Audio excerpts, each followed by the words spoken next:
Bonjour et bienvenue dans une nouvelle vidéo. Récemment j'ai pu lire un commentaire sous une de mes vidéos React dans laquelle il y avait une notion d'être raisonnable et que j'expliquais qu'il n'y a pas besoin d'être raisonnable, qu'il suffit simplement de s'écouter.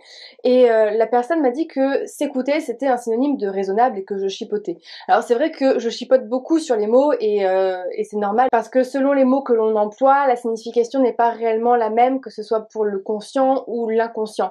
Et c'est vrai que même moi je peux faire des boulettes et je peux parfois employer certains mots qui sont peut-être pas adaptés à ce que je voulais réellement faire passer comme message. Et ça me semblait important de pouvoir répondre à ce commentaire en vidéo, tout simplement parce que il y a d'autres commentaires sur le sujet que j'ai pu lire et j'ai aussi beaucoup de patients qui me parlent du fait d'être raisonnable. Et c'est vrai que là pour le coup c'est un mot que j'entends tellement souvent que ça me fait tiquer à chaque fois que j'entends le mot raisonnable, et à chaque fois que je l'entends en général je fais reprendre un petit peu la personne pour savoir ce qu'elle voulait réellement dire quand elle voulait parler du fait d'être raisonnable, pour savoir si on était sur la même compréhension du mot ou si au final elle souhaitait me dire autre chose. Donc avant que je vous explique la différence entre s'écouter et être raisonnable, si vous n'êtes toujours pas abonné à ma chaîne, c'est le moment. On n'oublie pas d'appuyer sur la petite cloche pour être au courant et avoir des notifications quand les prochaines vidéos sortiront, même si j'en sors une par jour depuis le 1er janvier et ce jusqu'au 31 décembre de cette année même. Mais vu qu'il y a plein de vidéos, on peut vite passer à côté de l'une d'elles. Donc quand j'emploie la notion s'écouter, je parle principalement d'écouter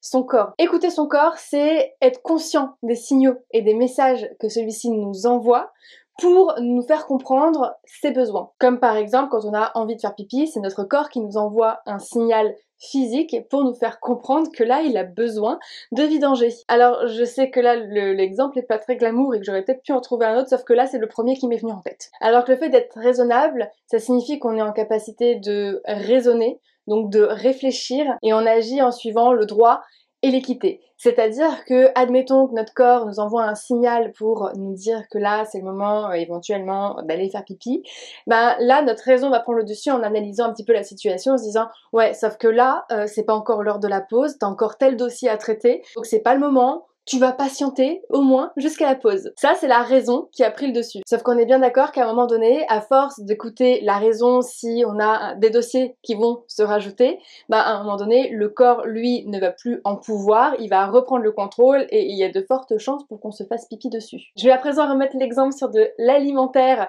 parce que c'est le sujet de base.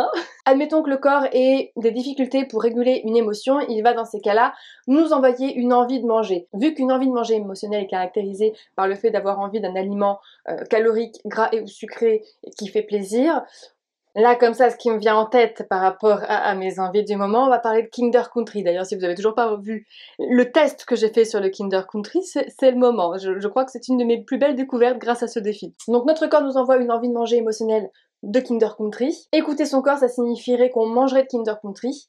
Être raisonnable, ça signifierait qu'au moment où l'envie de Kinder Country serait là, on serait en train de se dire oui, alors là t'as envie d'un Kinder Country, sauf que clairement c'est pas l'heure de manger, hein, on grignote pas entre les repas.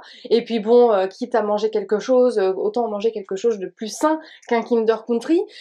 Tu pourrais peut-être prendre une pomme à la place, hein. Niveau nutritionnel, c'est quand même plus adapté par rapport à tes problématiques de poids. À ce moment-là, on va prendre une pomme, mais on se sera pas écouté, on aura été raisonnable. Donc voilà pour la vidéo d'aujourd'hui, c'était important pour moi de pouvoir vous apporter cette petite nuance entre ces deux mots parce que moi je vois réellement la différence quand une personne me dit qu'elle doit être raisonnable. Clairement moi ça me renvoie à de la restriction qui est souvent inconsciente, donc je me dis à ce moment-là qu'il y a encore du travail à faire sur ce terrain-là. Donc comme d'habitude, si cette vidéo vous a plu, je vous laisse la liker, la partager, vous abonner si c'est toujours pas fait, et puis on se voit demain dans une nouvelle vidéo.